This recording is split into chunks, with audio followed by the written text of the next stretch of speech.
Қайырлы күн балалар. Жақсы отырсыздар, қалайсыздар? Жақсы. Бүгінгі сабағымызды бастайық. Жаңа тақырыпқа өтпес бұрын кейбірін сұрап өтейік. Өткен тақырып қандай тақырып еді? Қазақстанның экономикалық аудандары. Сол бойынша сұрақ жауап болады. Әр топтан тұрғызамын, жауап береміз. Бірінші топтан Аягөз қандай ой? 6-шы. Қазақстандағы облыстар саны 17 облыс. Әрине, өте дұрыс. Болат Әлім 8-ші. Республикалық маңызы бар үш Астана, Шымкент, Алматы. Астана, Шымкент, Алматы. Әрине, өте дұрыс. Келесі бізде Бейбарыс Тұрабай. 3-ші. Қазақстан аумағын 5 экономикалық ауданға бөлген ғалым. Николаевич Баранский. Баранский, әрине, өте дұрыс. Келесі Аяна. 11-ші. Шығыс Қазақстан экономикалық Диара. Суарылмаған егінші. Суарылмайтын егінші. Жақсы, өте дұрыс. Жақсы, үй жұмысы аяқ. Жақсы, үй жұмысы бойынша жақсы дайындалып келіпсіздер. Өте керемет. Енді жаңа тақырыпты бастамас бұрын бірінші тақырыпты анықтап алайық. 4 сурет, бір сөз әдісі. Ол ойынды барлықтарын білетін шығасыңдар, иә? Яғни бұл жерде біз тақтадағы суреттерге қарап тақырыпты анықтап көрейік. Тақтадан қандай суреттер көріп тұрсыңдар? Ойындар,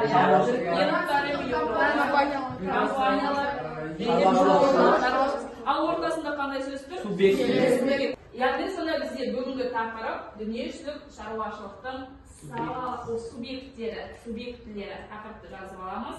Бізде оқу бағдарламасының мақсаты дүниежүзілік шаруашылық субъекттері сипаттайсыңдар бүгін және елдер бойынша шаруашылық салаларын анықтап, оларды жіктейтін боламыз. Ал бізде осы аптаның дәйек сөзі адал еңбекпен маңыз демек, ол арлы адамның ісі. Абай Құнанбаевтың сөзі.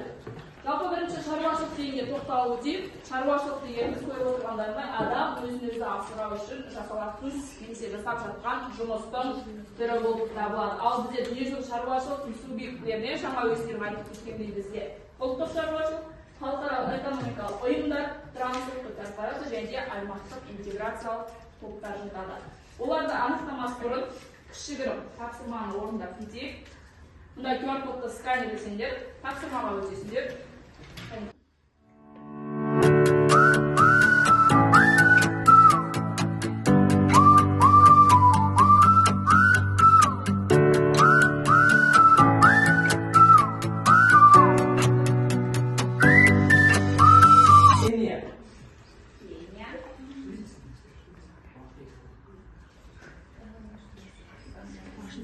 Тайвань. Электроника чип жасау Тайвань. Банк қызметтері сағат жасау Швейцария. Еңбек алды бізде. Банан өсіру Эквадор. Соңғысы Жапонияның қаласы Машина жасау. жақсы. Жаңа орындаған тапсырмаларынан бізде ұлттық шаруашылық деген қалыптасады. Сендер мамандық салалармен олардың елдерін сәйкестендіріңдер. Яғни бізде ұлттық шаруашылық дегеніміз сол елдің тарихи қалыптасқан саласы, қазіргі күнге әлі дамып жатқан ең мықты салалары. Субъект халықаралық интеграция немесе интеграциялық топтар. Ол интеграциялық топтар деген екі елдің арасында немесе бірнеше елдің арасында жүреді. Мысалы үшін мұнда сіздерде Қазақстан мен Түркияның арасында интеграциялық байланысты қарап көрейік.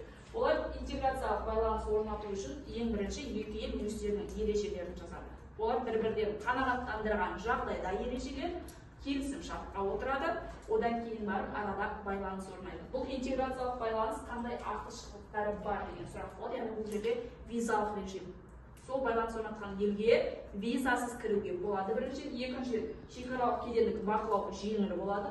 Үшінші экспорт пен импорт лицензиясы оңай болады, және де баж салығы, яғни баж салығын шекарадан өткен кезде төленетін салық баж салығын алып тасталынатын болады.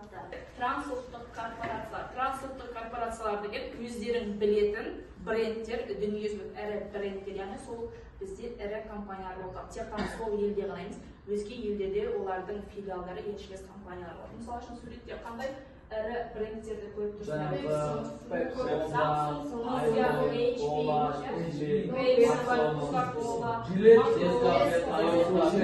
яғни бұның барлығы дүние жүзінде кеңінен таралған ірі өнімдер, ірі корпорациялар болып табылады. Дүние жүзінде қарасаңдар, әлемде 80 мыңға жуық трансұлттық корпорация бар. Енді осы жерде айту дедік, жаңа шаруашылық саласы дедік, компания дедік, оның барлығында бізде жұмыс істейтін әрине еңбек ресурстары адамдар, иә. Бізде сәуір айындағы біртұтас тәрбиенің құндылығы қандай қазіргі еңбекқорлық және кәсіби біліктілік айы. Оны қалай түсінеміз? Еңбекқорлық және кәсіби біліктілік. Жаңа айттық, иә, салаларда адамдар жұмыс істейді. Қандай мамандықтар болуы мүмкін? Корпорация болсын, шаруашылық саласы болсын. Мамандықтар. Кімдер жұмыс істейді? Агроном, фермерлер жұмыс істейді. Ал өнеркәсіп орындарында кімдер жұмыс істейді? Инженер, технолог, программист, менеджерлер, маркетологтар, қазіргі күнде дамып SMM мамандар, яғни кім қандай салада жұмыс істесе де, жаңа айтқандай еңбекқорлық және кәсіби біліктілік. Өз саласының маманы болу керек. Бірінші және де әр табатын табысын адал еңбекпен табу керек. Түсінікті ғой, иә? Ал енді осы субъектілерді әрі қарай толық ашу үшін тапсырмалар орындап көрейік. Осы бізде бірінші тапсырма топтық жұмыс кластер әдісі бойынша орындаймыз. Яғни алдарында ноутбук берілген. Қазір сендерге мәтін таратамыз. Сол мәтінде айтылған, сипатталған ұйымның атауын анықтап, сол бойынша мына кестелерді толтырасыңдар. Падлет тақтасында орындаймыз. Жүре ма? Бірінші топтікі, екінші топтікі, және үшінші топтікі.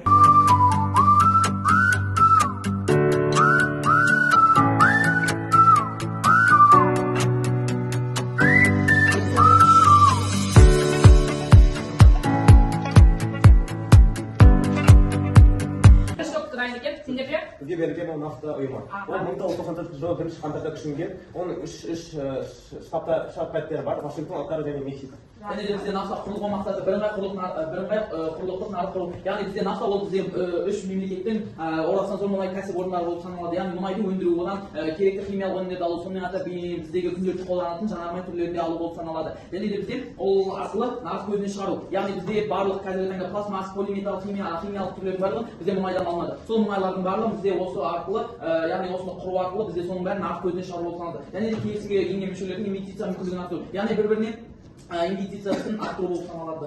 Жақсы, сосын. Мүше елдерімізде Канада, ақш, Мексика болып табылады. Және де оның әлемдік маңызына келетін болсақ, осы үш ел арасындағы сауда экономикасын жақсарта аламыз. Және де Солтүстік Американың осы саудасын жақсартып отырған болатын еді. Екінші маңызына келетін болса инвестиция жағы. Осы үш мемлекет арасында инвестиция жақсы дамып келе жатыр. Және де олар басқа елдерге үлгі болып, инвестициясын жақсы ары қарай дамыту үшін осы мақсат болып табылады. Және де үшінші маңызына келетін болсақ, бізде әлемге тауарлар жеткізу. Мексика бізде автокөлік тауарларын жақсы шығарады, және де басқа елдерге жеткізе алады. Жақсы, өте жақсы. Ал енді менде осы жерде мынадай сұрақ туындап тұр. Нафта ұйымы дедіңдер, иә? Бұл континентте орналасқан? Солтүстік Америкада. Егер тыңдаңдар, осы жерде сендерге де қатысты нафта ұйымына Қазақстан мүше болатын болса, Қазақстан үшін тиімді ме, тиімсіз бе? Қалай ойлайсыз? Бізге тиімсіз болып саналады. Себебі? Өйткені бізде материк арасында арақашықтық болып саналады. Бізге потом көршілес мемлекет емес, Солтүстік Америкаға бару бізге былай қарастырылғанда кеме, яғни бізде оңайға түспейді. Ірі тауар саудаларын жүргізу деген болып табылады. Өйткені бізде арада Атлантида мұхиты болған. Жақсы, өте жақсы. Басқа топтар түсінікті ме? Ал оны бағалап көрейік. 1, 2, 3. Керемет, жақсы. Екінші топ сендердегі ұйым? Меркосур. Жақсы. Құрылған жылы 1990 наурызда штаб-пәтері Монтевидео қаласы Уругвай. Жақсы, ал құрылу мақсаты қандай екен?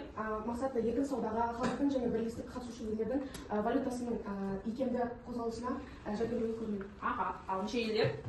Мүше елдер Аргентина, Парагвай, Уругвай, Бразилия. Яғни 4 мемлекет мүше. Ал әлемдік маңызы қандай екен?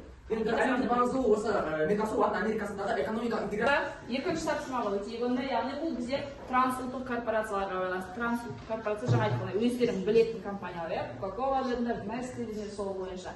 Мұндай QR кодты сканерлеп тапсырмаға өтсіңдер болады. Яғни ол сендер трансұлттық корпорациямен орналасқан елдерін сәйкестендіреді.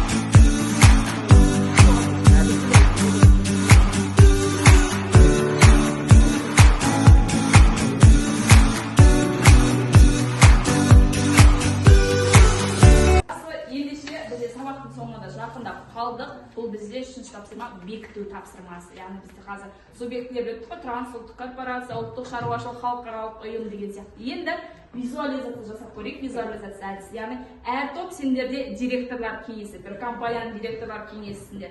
Сендердің компанияларың трансұлттық деңгейге шығып жатыр. Сол бойынша, яғни сендер осы жерде кестені толтырасыздар. Компаниялардың атауы қоясыздар, шығаратын өнімдерін жазыңдар, қай шаруашылық саласына жататынын жазыңдар, және де одан кейін қандай елдермен байланыс орнатасыңдар, жарай ма? Сол бойынша әр топ орындайтын боламыз. Дайындалуға 5 минут уақыт. Так, бірінші топ. Екінші топ сендерге. Үшінші топ сендерге.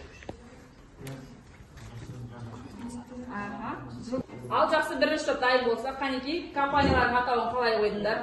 Бұл жерде трансұлттық корпорация атауы бұл ЭК-дан болды, және глютенсіз және веган өнімдер компаниясы, және шаруашылық саласы тамақ өнеркәсібі болды, және де интеграция байланыс орналасқан елдер себебі ақш, және де екіншісі Ұлыбритания, Германия, Канада, таяу шығыс елдері болып саналады. Жақсы, дамыған елдер. Әрі қарай. Енді шығаратын өнімдерге тоқтай кетсек, шығаратын өнімдер бұл ең алдымен бізде глютенсіз және веган тәттілер, глютенсіз нан өнімдері, пайдалы есептер, яғни қант қосылмаған, қантсыз, өсімдік негізіндегі сүт өнімдері және салаттар мен жеміс тағамдар. Жақсы, қазір бір келесі.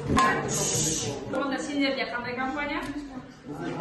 Компанияның атауы Агро Наурыз, ауыл шаруашылығы үшін тыңайтқышы және өсімдік қорғау құралдары, шығаратын өнімдері экологиялық тыңайтқыштар, биологиялық пестицидтер. Жақсы, әрі қарай. Шаруашылық салада бұған қараса, ол ауыл шаруашылығында өте көбейе келеді, өйткені олармен айтылған экологиялық тыңайтқыштар және пестицидтер. Ол мүше болатын кіретін ұйымдар себептері ұйымы ауыл шаруашылығы және тыңайтқыштар. Одан кейін ГСП, Глобал өсімдік қорғау федерациясы, сосын АФ, халықаралық тыңайтқыштар ассоциациясы тағы осы ұйымдар кіреді. жақсы, яғни сендер айтқан глютенсіз өнімдер болсын, немесе ауыл шаруашылық саласы болсын, қазір күндегі өзекті тақырыптар, иә, глютенсіз өнімдер, немесе биопестицидтер, эко өнімдер деген сияқты қазір күнде, яғни адамдар өйткені денсаулығына өте қатты мән беріп жатыр. Жақсы, өте керемет. Жақсы, онда сабағымыздың соңына да келдік. Сабақтың бойынша рефлексия жасап көрейік. QR-кодты сканерлеп платформаға өтсіңдер, яғни берілген үш нұсқаның біреуін таңдайтын боламыз. Так, QR-код.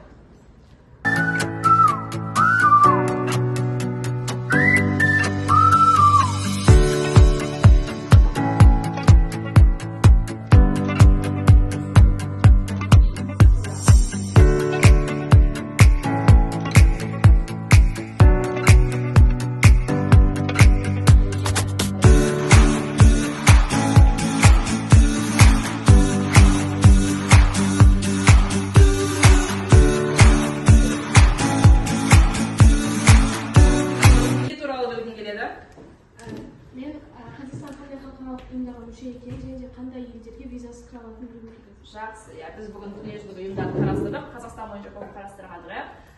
Жалпы қосымша үйден қарап кетсеңдер болады, және де бізде Қазақстан негізінен ең ірі ұйым, Біріккен ұлттар ұйымына мүше, және де аймақтық континенттік ұйымдарға мүше үйде толығырақ қарастыратын боламыз. Ал қандай елдерге визасыз кіре аламыз? Жаңа айтылғандай интеграциялық байланыс орнатқан елдеріне, мысалы Қытай, Өзбекстан, Ресей сияқты көрші елдерге визасыз кіруге мүмкіндіктер бар. Жалпы бүгінгі сабақ түсінікті ма? Жақсы, сабаққа қатысқандарыңа рахмет. Сабақ аяқталды, үй жұмысын күнделікке жазып қоятын боламын. Сау болыңдар. Сау болыңдар.